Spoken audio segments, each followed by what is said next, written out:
What is energy healing and how does it work? Today we're going to dive in, and stay till the end because you're going to find out how you too are an energy healer.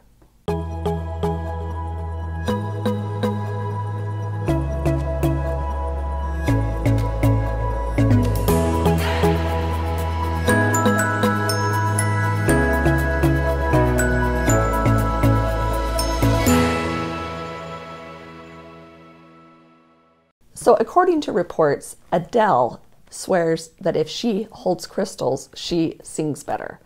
Kim Kardashian sees an energy healer every now and then.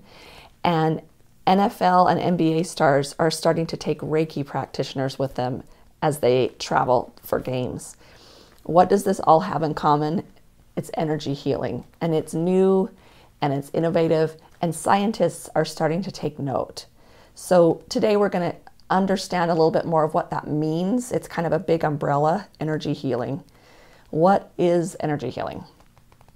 So, and according to Pinterest, it's one of the top wellness pins in all of Pinterest. So it's becoming mainstream and everyday, and today you're going to find out for yourself that you have the power to be an energy healer. Energy work is using the energy of the body, or even you could say the electricity within the body, to heal. There are systems of the body, circulatory systems, respiratory systems, and there is an energetic system to the way that our body moves and interacts. We can use this interaction through needles like acupuncture, or Reiki uses hands-on touch, which connects my energy system to your energy system and puts those into alignment. Sometimes the energy gets kind of messy, we'll say. So let's compare it to, a respiratory system. Sometimes the lungs might get clogged and where our breathing is more difficult. Or sometimes, let's say we're just going for a climb up the mountain and we get where we can't breathe. And so what we need to do is we need to bring those feelings into that respiratory system back into its balance, and then we can breathe easier. And that's the same with the energetic body. In traditional therapy, we don't use all the senses of the body. And that's my favorite part with working in energy work, is that we bring in different senses. So we have smell and sight. Where traditional talk therapy is working through and talking through your emotions, you might go to an energy therapist and you might use your smell with an aromatherapy, or sight with color therapy. We're going to use all the senses. We're going to bring in all the tools to help us get back into balance. And some things work better for some, and some things work better for others. But we want to use as many tools as possible in an energy healing session. Because we're using all the senses, we're going to hit different parts of the brain, really cement in the changes that we're making, like mentally and physically. Some people feel very uncomfortable with energy work. They kind of feel like it's moving to the dark side. Some people wonder if it conflicts with their religion. And all I have to say about that is you just have to make the decision for yourself. For some, if it doesn't resonate with you, that's totally acceptable. We do that all the time. There are doctors that give prescriptions to patients and they choose not to take them. There are therapists that give people assignments and they don't do them. It doesn't resonate with them. And the same is going to happen in energy work. Also, one of the things that sets us back from energy work is there's promises to feeling better. There's, it's kind of new. And so people are moving to it because it is maybe an opportunity or a chance that they can finally find some healing. And just like any other modality, when there or practice, there's in cancer there is a percentage of failure, and in medicine there's a diagnosis, and sometimes the medicine doesn't work. We don't really understand why, but energy healing is the same way. It's not a guarantee that there's going to be a perfect life. And in my opinion, energy work is more like exercise and nutrition. It's something to be done often and every day, not something that we use energy work to get to a certain point and then we are healed. That does happen, but that's not realistic. Like we don't just go to the doctor once and we never get sick again. our energy system will get in and out of balance, just like any other part of our system is. So needing to go more often doesn't mean that you're not doing it right. This is a system of the body, and that system of the body needs support. The system of the body is connected directly with emotions, and so we can kind of get a little tricky in there, because if we feel bad, we might think something's wrong with our energy system, and sometimes it is, and sometimes it's just the flow of life. So I want to share with you how you are your own energy healer.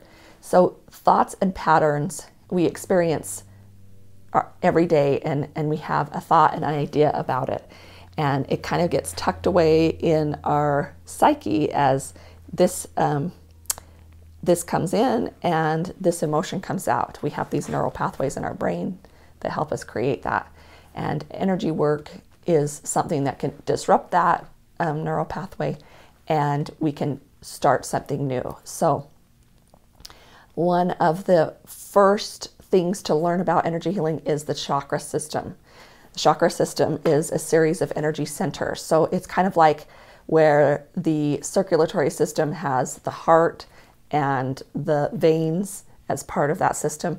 The energy system has the chakras, and they start from the top of the head, the crown, which is our connection to God, our third eye, which is our intuition, our throat, which is our speech, our self, our who we are in the world. Our heart is our compassion, love. It's a connection between the uppers, which are more obscure, and the lowers, which are more about our experience here as living beings. We have our power chakra, or our solar plexus, right above the belly button. Right below the belly button is the sacral chakra, which is our relationships and creation. And then we have our root chakra, which is just at the bottom of the tailbone that grounds us to the earth. So we have a chakra going up that grounds us to, that connects us to heaven, and a root chakra that grounds us to the earth and keeps us in balance.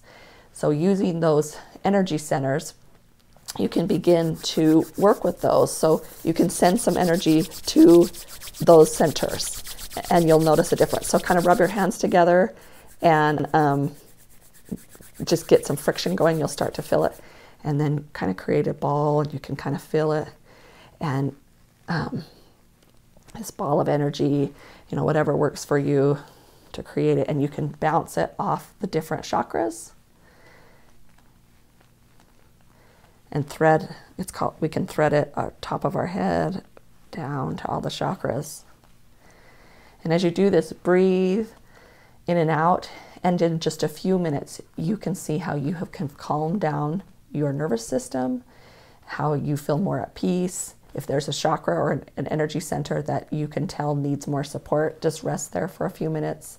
The colors are helpful. So root is red, sacral is orange, solar plexus is yellow, heart is green or pink, throat is blue, third eye is indigo, and this is purple connection. So sometimes connected with the colors, and there's also lots of oils that support that too. So you can work on yourself at any time and be your own energy healer. Stay tuned. Next time, I'm going to talk to you about more ways that you have control over what you do and who you are and your life. So be sure to subscribe at the bottom. Send me comments about things that you have liked and maybe disliked about energy healing, and we'll see you next time.